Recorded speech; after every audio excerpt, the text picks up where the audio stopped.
I'm going to talk about a few of my favorite herbs to help support sleep. And lots of people have been asking me to speak on this topic. I think with a lot of excess stress going on in people's lives and a lot of uncertainty and unsettledness, and sleep becomes more disrupted for many, many people. First thing I would say is hopefully you have a cozy place to sleep. And I recognize that not everybody has safe places to sleep. So that's a community need that we have to work with in our communities, is to make home a safe place for everybody. So we have a lot of work ahead of us for that. And sleep is one of the most restorative aspects of our life. To be able to sleep peacefully and safely and deeply is so important for the health and well-being of our daily lives and of our whole lives. So before I talk about actually herbs, I just wanted to offer just some self-care practices that I think are so beneficial in helping us, helping the nervous system overall, because it's not just about taking an herb before you go to bed to make you go to sleep. It's just really about how do we support the health and well-being of our nervous system?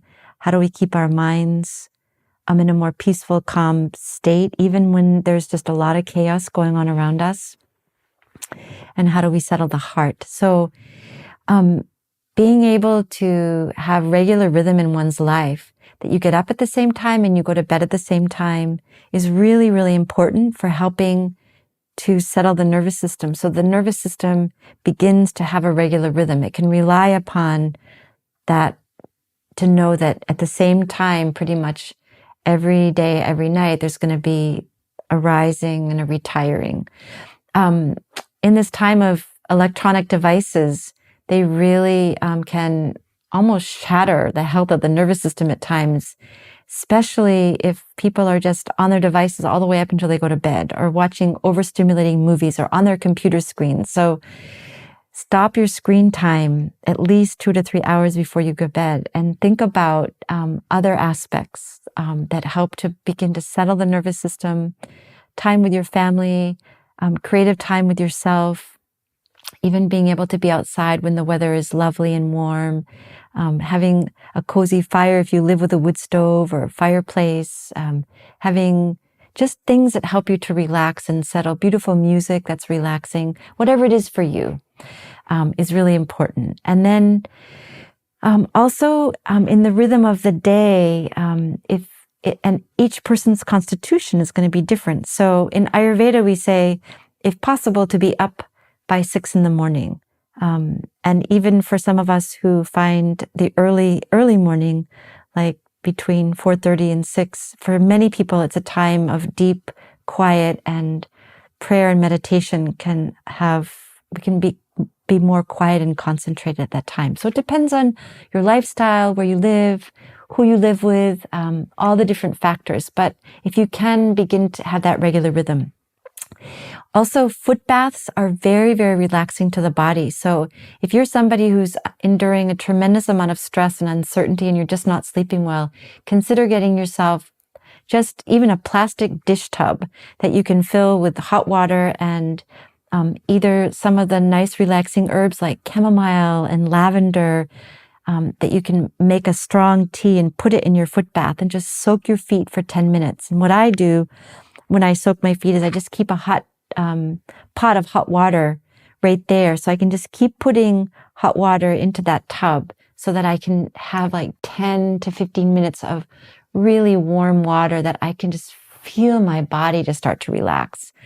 That is a really incredible practice, is just a really hot foot bath with relaxing herbs. And if you don't even have dried herbs, think about like 1 or 2 drops of a pure lavender essential oil, if you like the smell of lavender, to really relax the body. Also, even a few hours before you go to bed, to drink a cup of relaxing tea like lemon balm and lavender and milky oats.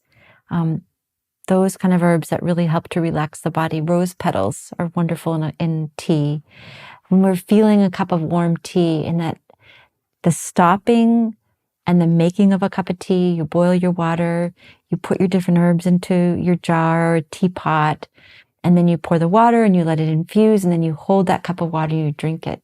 That tea, the holding the cup of tea, that all can also bring the body into a more just relaxed state of the process of making tea and of drinking tea. So also important that to know from the Chinese perspective, the traditional Chinese medicine perspective, is that they say that the spirit resides in the heart. And when the heart is emotionally unsettled, the spirit jumps out of the heart, and that then we can't sleep well. The spirit needs to be settled in the heart in order to sleep well. So that's something that I've worked with for many, many years, myself and with other people, as part of a protocol to helping people sleep. So a few of my favorite herbs to help settle the heart and that are safe for long-term use is Hawthorn, like the Hawthorn Plus that we make at Avena. We grow such beautiful 48 hawthorn trees here. We gather the leaf and the flower and the berry. All can be used as a tea, as a tincture, as a syrup. And then roses. Roses also really help to settle the heart.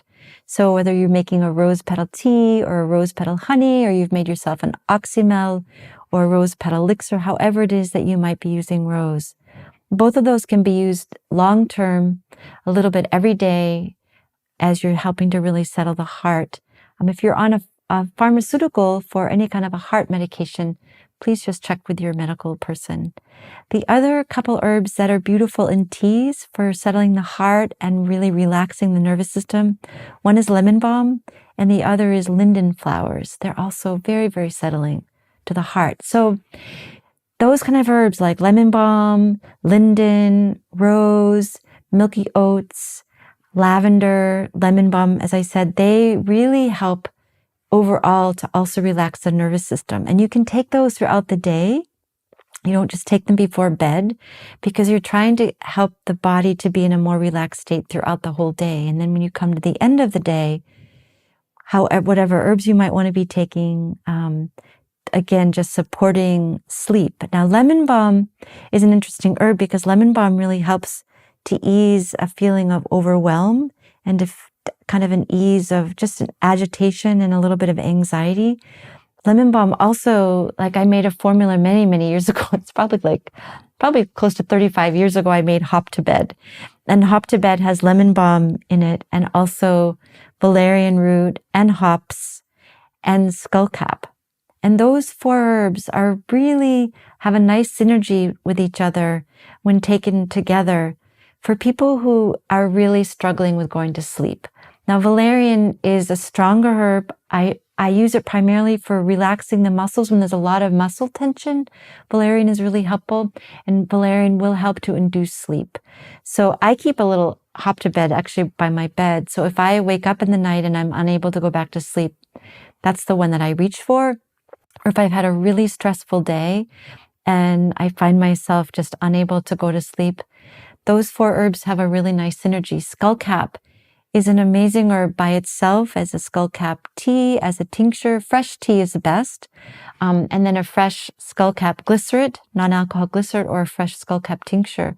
Very, very balancing to the mind, balancing to the heart. I've also used it for women who have a lot of premenstrual stress, menopausal stress, and they're just unable to kind of rest and sleep. Skullcap is really a wonderful one. So it's in the Hop to Bed, and by itself or in combination, I think is a really wonderful herb. And also to say, passion flower is an herb that I've used for people who the mind is just really busy and overactive, and there's that circular thinking, and they just can't put down whatever they might be thinking about. Passion flower can be used 2 or 3 times a day to help begin to quiet the mind. So can California poppy. When the mind is really, really busy, California poppy also helps to induce sleep and also helps to really settle the mind. And the last herb that I wanted to mention is ashwagandha. And ashwagandha, the root of ashwagandha, it's in the same family as the tomatoes and potatoes and peppers and eggplant. So if you're allergic to those foods, then you want to avoid ashwagandha. But ashwagandha, here in Maine, we can grow it as an annual and dig the root in the fall. Traditionally, it's from India, and it was used, it was powdered and used in warm milk. So ashwagandha powder in either a dairy or a non-dairy milk, like you can put it in a coconut milk if you want to. It likes to have some interaction with fat. So my favorite way at night is when I'm also looking for support to calm my mind, to really promote a more restful, peaceful sleep. Ashwagandha can be taken over several months if needed every day, is to warm that milk up. And I like to put coconut milk, and then I put a little bit of rose petal elixir and a pinch of cardamom. That's a delicious way to have warm, hot ashwagandha milk after dinner. And I put a sweetener, either honey or maple syrup in mine. And it tastes amazing. And again, it's like a cup of tea. You're taking the time to make yourself a warm drink and being able to then sit down and just sip this warm ashwagandha milk or a warm tea, and helping to really settle the mind, calm the mind, relax the body, the nervous system. And all these types of herbs and practices that I've mentioned are all really important in helping the nervous system to maintain a more level of ease. So I hope that you have a cozy blanket and a wonderful pillow, and hopefully that we pray that all people at someday will be able to have safe places to sleep.